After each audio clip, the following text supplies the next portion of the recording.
জামাত শিবির রাজাকারদেরকে বলা হচ্ছে গণতান্ত্রিক উপায়ে তারা যদি আসে তাহলে আসবে এবং এই গণতান্ত্রিক উপায়ে এসে যেন খিলাফত কায়েম করতে পারে সেই অধিকার এই শিক্ষক নেটওয়ার্ক গ্যাং চাইছেন। ঢাকা বিশ্ববিদ্যালয় যে বিশ্ব মাদ্রাসায় পরিণত হয়েছে সেটা তো আপনাদের কাছে এখন নিশ্চয়ই স্পষ্ট। বাংলাদেশের পতন শুধু সময়ের অপেক্ষা মাত্র। প্রায় সবকটি মূল আসনগুলোতেই শিবির জয় পেয়েছে। নির্বাচন ঠিক হয়েছে কিনা, অর্থাৎ কারচুপি নাকি বৈধ ইলেকশন, যাই আপনি ভাবেন না কেন শিবির জয়ী, এটাই তো সত্য। শিবিরের এই জয়ে তাদের মূল দেশ পাকিস্তানে আনন্দের বন্যা বয়ে যাচ্ছে। জামাত ইসলামী পাকিস্তানি তারা অফিসিয়ালি এই আনন্দ উদযাপন করছে ঘোষণা দিয়ে এবং পরে আবার তা মুছেও দিচ্ছে। কেনই বা প্রকাশ্যে আনন্দ প্রকাশ, আবার কেনই বা মুছে দেওয়া? ওই যে গুপ্ত দল এবং গুপ্ত দলের সমর্থক পৃষ্ঠপোষক, এদের অবস্থা এরকম লেজে গোবরেই হবে। বাংলাদেশের অবস্থা কি? সামিনা লুৎফা গ্যাং কেমন লাগে? এই শিবির জয় পাওয়ার পরে স্লোগান দিয়েছে লন্ডন থেকে তারেক রহমান জানেন নাকি, তারেককে উদ্দেশ্য করে, এবং তাদের সেই স্লোগানের ভাষা শুনুন।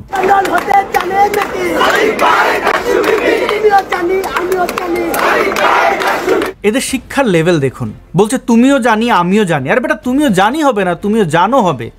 যাই হোক, এসব বেসিক ব্যাপারে তাদের আর দোষ দিয়ে লাভ নেই। তাদের শিক্ষা দীক্ষার যে স্তর সেটি তো বহু আগেই ধ্বংস হয়ে গেছে এবং ঢাকা বিশ্ববিদ্যালয় যে বিশ্ব মাদ্রাসায় পরিণত হয়েছে সেটা তো আপনাদের কাছে এখন নিশ্চয়ই স্পষ্ট।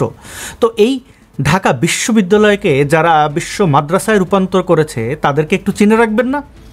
যেটা বলছিলাম, শিক্ষক নেটওয়ার্ক গ্যাং, এই যে সামিনা লুৎফা কি বলেছিল আসলে কোনোভাবে অ্যাড্রেস করি নাই, কারণ বারবার কিন্তু ওই জায়গাটাকেই সামনে আনা হয়েছে। মুক্তিযুদ্ধ চলে যাবে, সব ইসলামিস্টদের হাতে চলে যাবে, সব ডানপন্থীদের হাতে চলে যাবে।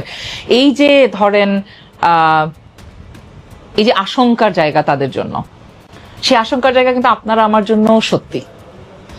সব যদি ডানপন্থীদের হাতে চলে যায়, আমার কথা হচ্ছে বাংলাদেশের মানুষ যদি ভোট দিয়ে ডানপন্থীদেরকেই ক্ষমতায় আনে তো আনুক, তো এটা তো আমাদের কিছু বলার নাই। জামাত শিবির রাজাকারদেরকে বলা হচ্ছে গণতান্ত্রিক উপায়ে তারা যদি আসে তাহলে আসবে এবং এই গণতান্ত্রিক উপায়ে এসে যেন খিলাফত কায়েম করতে পারে সেই অধিকার এই শিক্ষক নেটওয়ার্ক গ্যাং চাইছেন। এবং তারা কিন্তু দেখিয়ে দিয়েছে তারা কি চায়। হিজাব হিজাব বলে স্লোগান দিচ্ছে।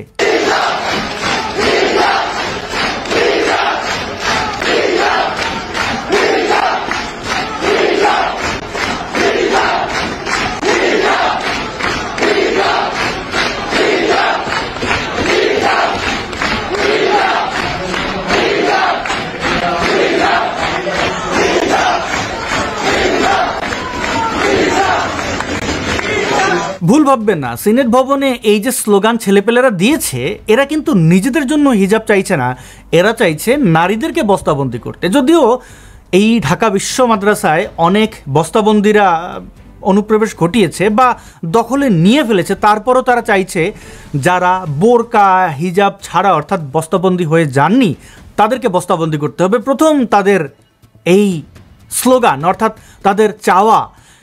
এবার সামিনা লুৎফা বা এই সুন্দরী সহকারী অধ্যাপিকা বা অন্যান্য যারা আছেন তাদের কি হবে, তাদের সন্তানদের কি হবে? আসিফ নজরুল কেমন লাগে? খুব আরাম পাচ্ছ।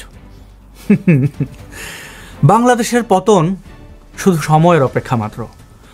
এবার এই ঢাকা বিশ্ব মাদ্রাসা হওয়ার পেছনে যার সবচেয়ে বড় ভূমিকা, তার নামটি না বললে তো বেইমানি হয়ে যাবে। বঙ্গবন্ধু কন্যা শেখ হাসিনা দায়িত্ব নিয়ে এই আওয়ামী লীগ ঢাকা বিশ্ববিদ্যালয়কে বিশ্ব মাদ্রাসায় রূপান্তর করেছেন। বলবেন কিভাবে? ওমা, ভুলে গেলেন এত তাড়াতাড়ি? আওয়ামী লীগ বারবার ভুলে যাচ্ছে এই বাংলাদেশ এই দলটির হাত ধরে স্বাধীন হয়েছিল এবং আমাদের মুক্তিযুদ্ধ কি সব কারণে হয়েছিল? ইসলাম প্রতিষ্ঠার জন্য নাকি সকল মানুষের অধিকার, সেকুলারিজমের জন্য এই দেশ স্বাধীন করা হয়েছিল?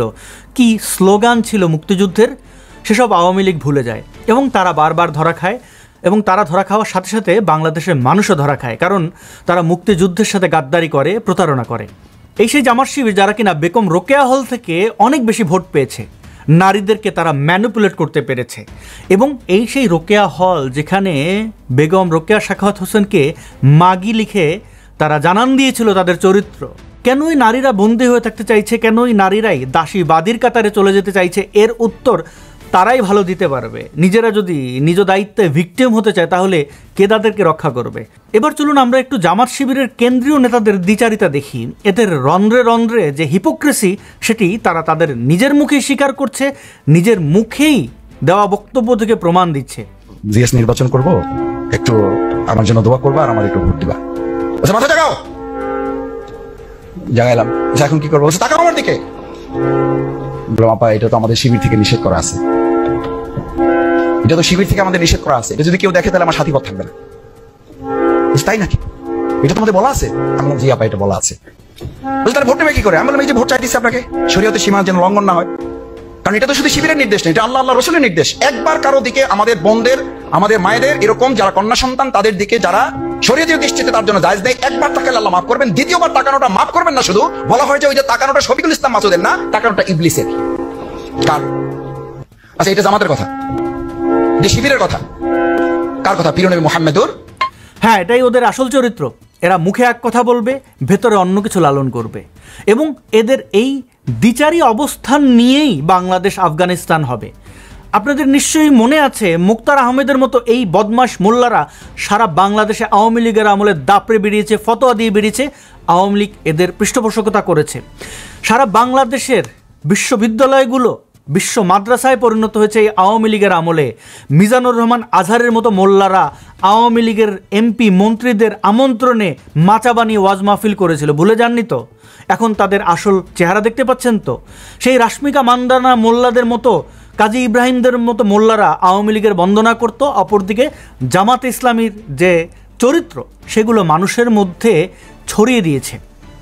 5ই আগস্টে আওয়ামী লীগের পতনের পরে বুঝতে পেরেছেন আওয়ামী লীগের ঠিক ভেতরটা, ছাত্রলীগের ভেতরটা কিভাবে ঘুনে খেয়েছিল। এবার বিএনপির পালা। তারা এই ডাকসুর পরাজয়ে বলছে ছাত্রলীগের ছেলেপেলেরা নাকি শিবিরকে ভোট দিয়েছে বিএনপিকে হারানোর জন্য। ওই একই ট্যাগিংয়ের রাজনীতি। আওয়ামী লীগ যেটা করতো, কিছু হলেই জামাত শিবির বিএনপির দোষ দিত, আর অথচ তাদের ভেতরটা জামাত শিবির যেভাবে খেয়ে ফেলেছিল সেটা টের পায়নি, বিএনপিও টের পাচ্ছে না। কারণ এইসব অবধারিত। বাঙ্গুরা ডিজার্ভ করে এই ঢাকা বিশ্ববিদ্যালয় সহ সকল বিশ্ববিদ্যালয় ইসলামিস্টদের দখলে যাবে। এই বাঙ্গুরা ডিজার্ভ করে তাদের নারীদেরকে বেঁধে পেটাবে, টরাস টরাস করে পাছার মধ্যে বাড়ি দেবে। এই শিক্ষক নেটওয়ার্ক গ্যাং আপনারা ডিজার্ভ করেন। হিজাবে মুড়ে থাকবেন, আপনাদের সন্তানরা বস্তাবন্দি হয়ে থাকবে। এটাই আজকের বাংলাদেশ। আসিফ নজরুল, কামরুল হাসান মামুনদের মতো দ্বিচারী শিক্ষকরা কেন দাড়ি রাখেন নাই, কেন নামাজ পড়েন না, এই জন্য পিলারের সাথে বাইন্দা পেটানো হবে এবং মায়ের খাইতে হবে। ইরানের দিকে তাকান, কি হয়েছিল? আর বাম বদমাশগুলো, মেঘমোল্লা, সম্ভাব্য পিনাকি, এরা যেভাবে গাদ্দারি করার মাধ্যমে ঢাকা বিশ্ববিদ্যালয়কে শিবিরের হাতে তুলে দিয়েছে সেসব নিশ্চয়ই আপনাদের অজানা নয়। শিবিরকে বৈধতা দিয়েছে, শিবিরের সাথে মিটিং করেছে, আতাত করেছে এই বামদের মুখোশে শিবির মোল্লারা। আপনারা অনেকেই তো আশাবাদী ছিলেন, আহারে এই মেঘ ছেগ এরা উল্টায় ফেলবে। কি উল্টাইছে দেখছেন তো? প্রস্তুত থাকেন, নতুন বাংলাদেশের জন্য প্রস্তুত থাকেন। এই জামাত শিবির এই দেশটাকে কিভাবে ধ্বংস করবে তার সাক্ষী আপনারা হবেন। এতদিন তো বিভিন্ন ব্যানারে ওরা থেকেছিল, এখন তারা তাদের আসল চরিত্রে ফিরেছে। এই দেশ আফগানিস্তান হবে, এই দেশে অরাজকতায় ছেয়ে যাবে। এই দেশ থেকে পাক সার জমিন সাদবাদের ঘোষণা আসবে, গান গাওয়া হবে প্রত্যেকটা জায়গায়। আমার সোনার বাংলা, আমি তোমায় ভালোবাসি, লাল সবুজের পতাকা এরা মিশিয়ে দেবে মাটির সাথে। সেই দিনের জন্য অপেক্ষা করেন, খুব দূরে নয়, খুব সামনেই। দেউলিয়া হয়ে গেছে আমাদের দেশের রাজনৈতিকদের প্রধান দলগুলো, বিএনপি, আওয়ামী লীগ, এগুলো তো এখন সময়ের অপেক্ষা, তারা মায়ের খাবে। এবং পপকর্ন নিয়ে বসেন এবং পাক সার জমিন সাদবাদ শিখে ফেলুন।